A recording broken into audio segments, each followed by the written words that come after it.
All right, it's 7 o'clock. Do we want to get started? I guess we will. I thank everyone for joining us here tonight and for the continuation of our series of forums and other information that we've been sharing throughout August uh, for the benefit of our Kiwanis members throughout Pennsylvania. And in lieu of the annual district convention, which we were not able to hold this year in Reading. And while I have the floor here, before I get started, I want to give special thanks to Sarah Zuleta, who has set a lot of this up and had a lot of made the commitment to be on every one of these presentations. And that's a big commitment on her part, and we thank her for doing that very much. Thank you, Sarah. Let's just begin. I sent everyone that had registered a copy of the memo that I had put together that will be going out to club presidents and secretaries, and which was the basis of this slideshow. And some of it is a little random perhaps, but we'll start right at the beginning. In case you don't know, any former member of a Kiwanis Service Leadership Program / sponsored youth organization who joins Kiwanis has international dues waived for 2 years, regardless of the age of that member. The new member or its club on its behalf must pay the insurance fees and the magazine subscription and local dues unless the club chooses to waive the local dues. As well, new member fees are waived for any former sponsored Service Leadership Program member. And if there's any questions, we'll get those at the end.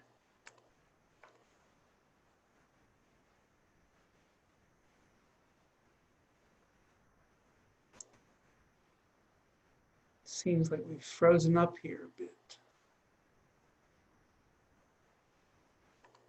There we go.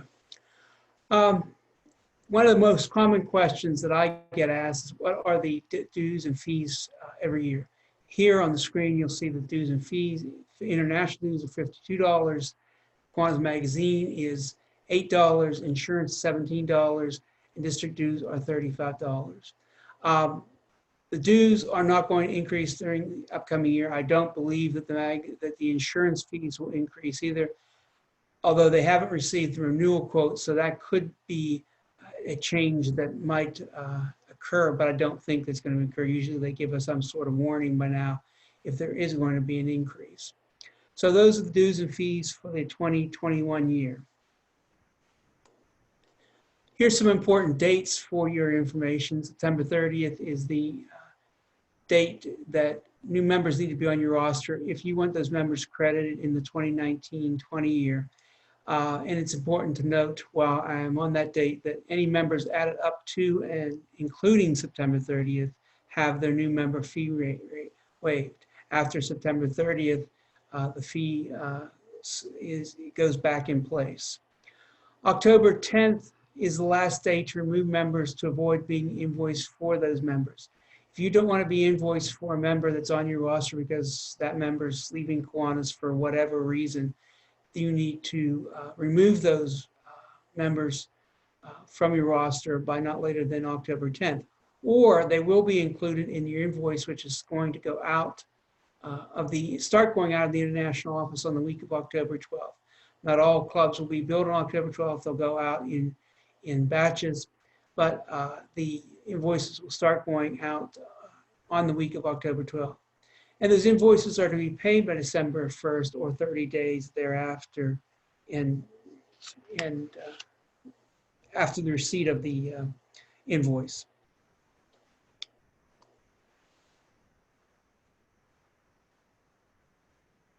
A reminder to update the club's roster will be going to the 2019-20 club secretary and president and the 2021 secretary and president if they've provided an election report to Kiwanis International. Invoices will be mailed to the 2021 club secretaries in a hard copy, and they could be accessed online through the Kiwanis online dashboard by secretaries, presidents, and treasurers. Here is the fee schedule for new members. It's one of the more common questions we get, what's the new member fee? The Kiwanis International fee is a flat $50. The district graduates down from $35 to $10 depending on the time of the year. And again, the fees are waived fully until September 30th. The district has launched an initiative to help members pay dues who otherwise would not be able to do so due to economic hardship created by COVID-19 restrictions. The fundraising portion of the program is underway and is called Dues for Dollars. I say information is enclosed. It was actually sent out earlier today. The district, earlier yesterday, in fact, the district will match funds up to $2,000 for the funds raised. Clubs and members that know a member struggling to pay dues should apply at the link that is on your screen. As I said, it went out to every member and every club in the last couple days, and that information is available for those members that might need that assistance because of the economic hardship of COVID-19.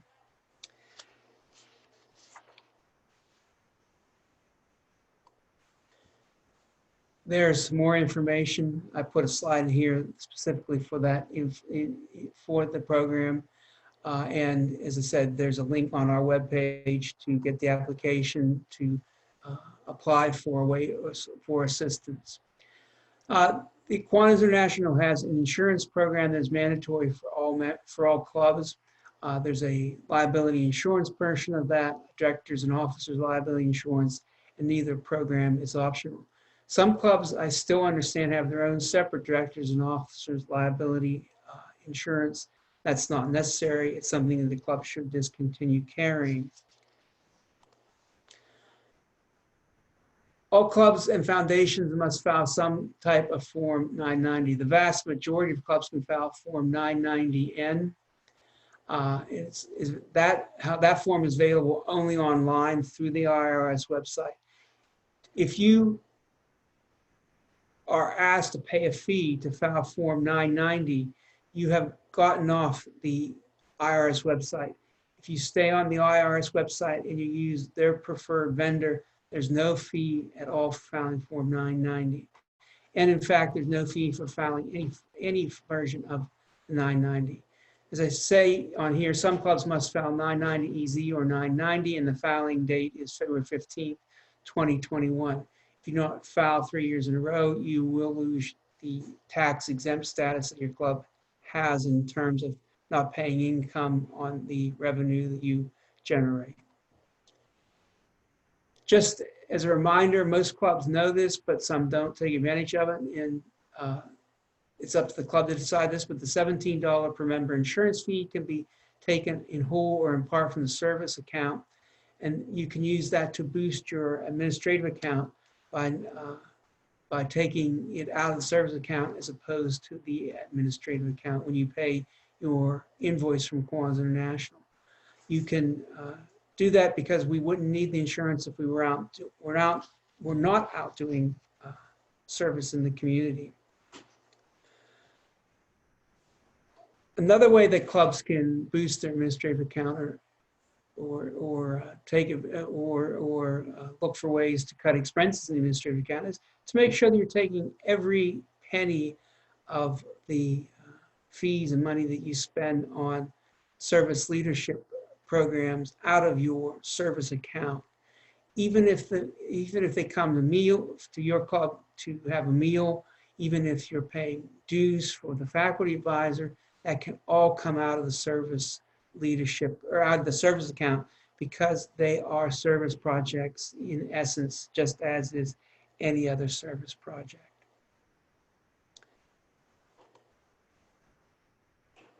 One point related to service leadership programs in COVID-19, there's a lot of ambiguity right now, questions related to the functioning of our service leadership programs because, of course, there's lots of questions related to school starting here in Pennsylvania.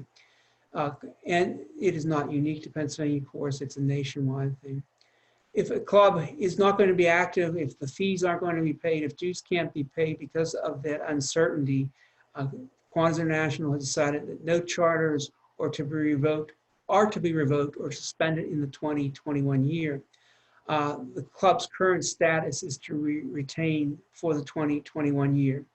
So that is one bit of information you want to retain. We of course encourage all clubs to pay fees and pay dues whenever possible, but we realize that with the uncertainty regarding extracurricular activities, that may not be possible. The good news is that it looks like sports will be moving ahead, so maybe some of our other programs, including our service leadership programs, can move ahead in their work. Here's one myth that I wanted to dispel because it continues to surface. You can't take a flat percentage of any fundraiser and put it in the administrative account. It's not permissible. There's nothing that says you can do that, nothing at all.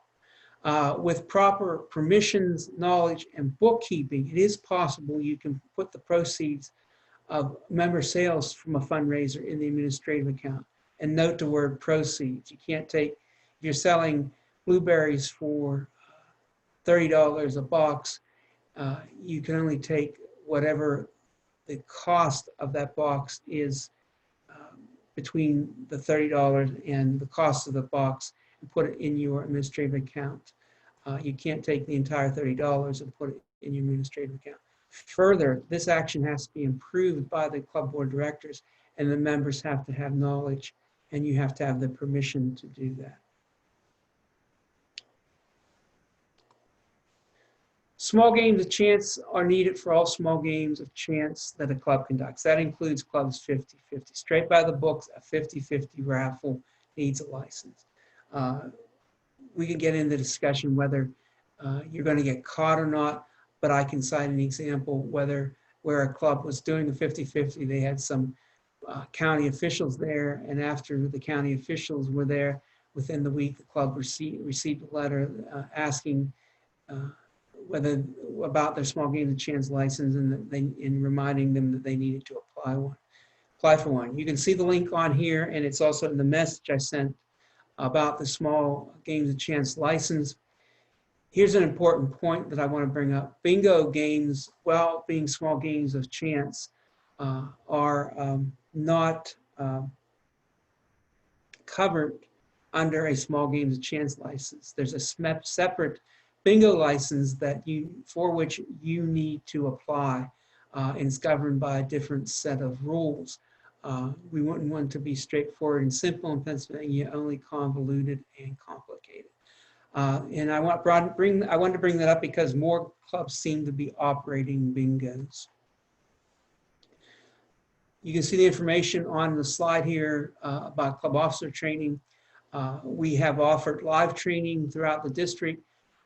The Kiwanis International offered training in June in various modules on a remote basis. We offered remote training on the district level by region in July, and the training for officers is still available at the Kiwanis International website, which you will see here on the slide. I would encourage all officers that are on this presentation that haven't taken training to do so. All clubs are reminded to submit a monthly report. The information is used to understand what clubs are doing and determine future programs and activities. And I provided a link where club secretaries can log in and complete the report. We're fortunate in Pennsylvania that about 70% of our clubs do submit the monthly report. If you're among those 70%, I thank you and encourage you to continue to do so.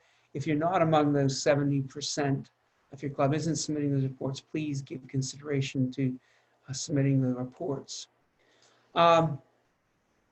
Youth protection is an important point. All clubs should have a policy on youth protection, and all Kiwanis advisors to a service leadership club must have a Kiwanis International background check. And I just learned today, after I had prepared this presentation, that any any Kiwanis advisor, not a faculty advisor, doesn't apply to faculty advisors unless they are also a Kiwanis advisor.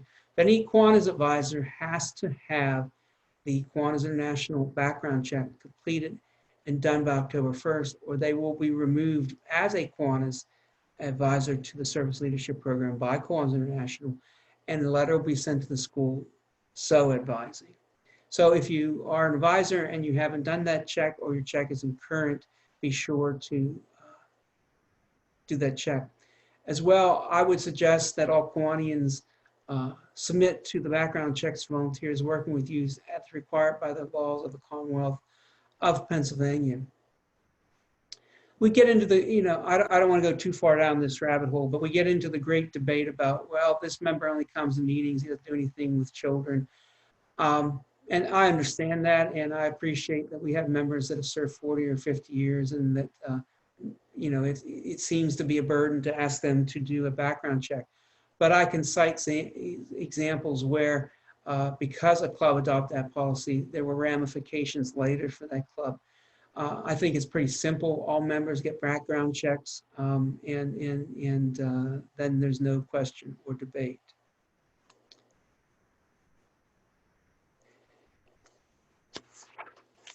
We've gone through that pretty quickly. Are there questions that are here? I see 2 questions.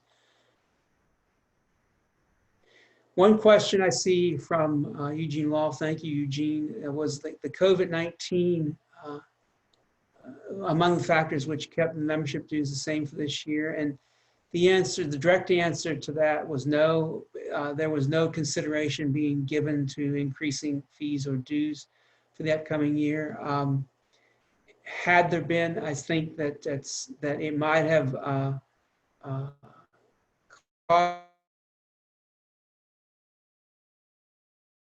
increase, but that wasn't the case. There was no increase being contemplated, and COVID-19 had no factor in that. Bill Walters asked what will happen if the money raised for dues assistance is not all used up.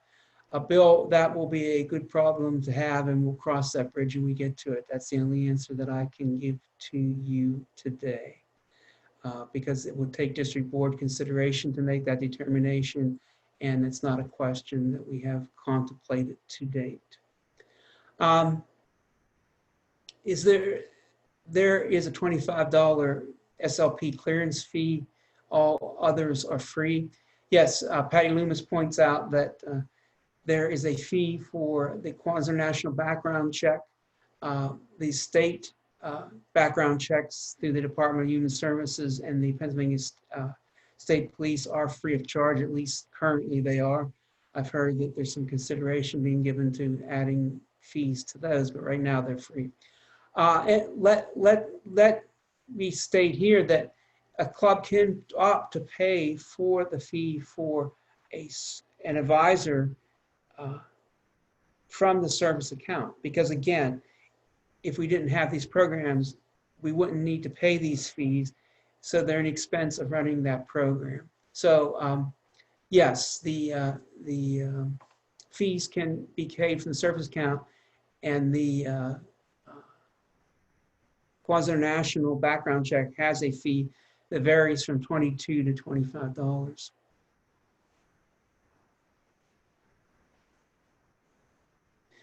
Cal Moore says that, and thank you to Cal and to all of those that asked questions. It looked like the slide on online training number 15 indicated the online training needs to be completed even if you've taken the international district training. That is not the case. If you've taken the training, you need to do nothing more. Thank you, Cal, for seeking that clarification, because I'm sure that if one person had that doubt, others had that doubt. So if you've completed the training, there's nothing more that you need to do. Thank you.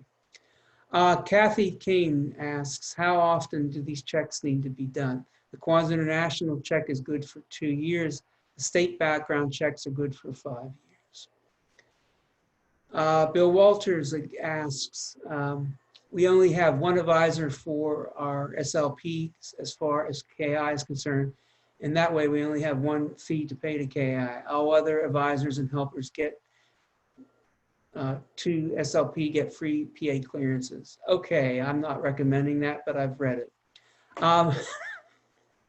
But I understand how that possibly works. And if this were a live seminar, I wouldn't have stopped Bill from bringing that up anyway. So I've read it, and while I'm not sure that that's the direction I'd go, it has been offered.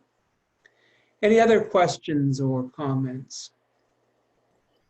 Kevin, there's been some questions asked about from some new members about prorated dues for new members versus returning. Could you, you did have that prorated slide up. Could you just kind of quickly go over that again?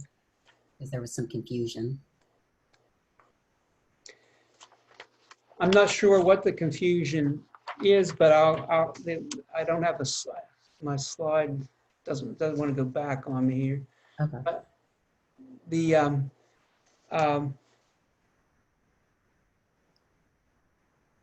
dues are not prorated throughout the year. The club is invoiced one time for dues.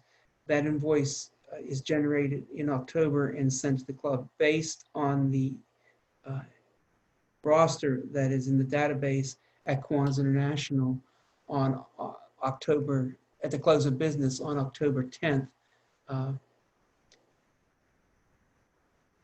2020. New member fees are graduated throughout the year because Pennsylvania graduates their fee. In October, November, it starts at $85. It goes down by $5 in December and January. It goes down by another $5 in February and March, and April and May, another $5 reduction. And finally, when we get to August, September, the fee is $60. Kiwanis International has a $50 flat fee, and the district graduation fee. I should tell you, while I'm at this juncture, that it's my understanding that beginning with October 1, 2021, not October 1, 2020, and I hope I'm not confusing the issue, beginning in October of 2021, Kiwanis International will be implementing a graduated fee as well, but presently they do not. And so the fees that I showed you are the fees for new members for the 2020-21 year. Hope I clarified that well enough.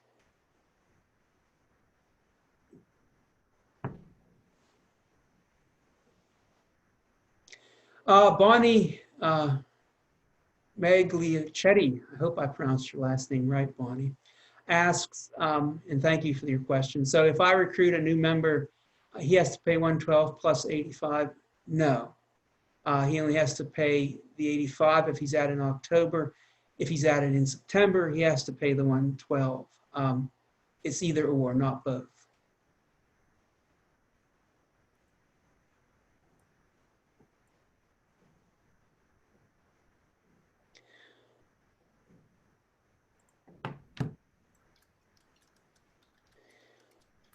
Frank Magliochetti asks, I understand the graduated fees. New members do not pay the liability insurance magazine fee or club dues. It's not broken down the way the dues are, but the intention of the fee is to cover those things. So to me, it's a matter of how you look at it, but technically you're correct, Frank, yes.